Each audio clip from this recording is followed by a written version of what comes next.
咱台湾有多元的族群，那文化真多样，食食嘛是多变化。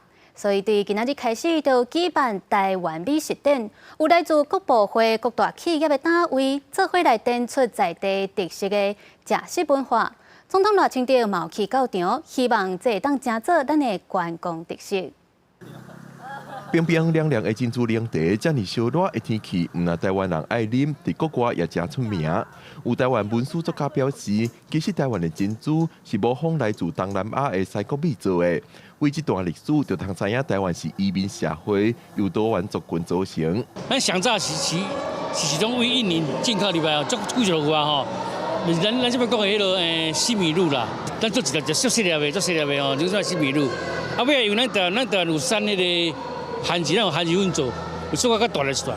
每一种食食背后，拢可能有真趣味的历史文化故事。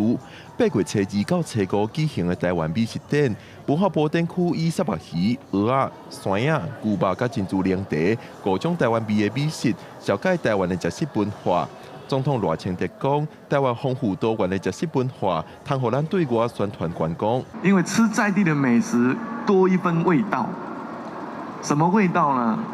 就是文化的滋味。我们要每一个县市都要把它的美食或是观光的亮点，把它凸显出来，这样来打造国内的旅游，也可以有国外旅游的效果。甲台湾的美食变做吸引外国游客来台湾观光的动力。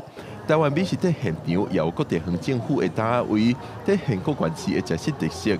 另外，交通部表示，这几年当咧参评审餐厅的米其林指南合作，增加评审台湾的特色餐厅，希望增加国际能见度。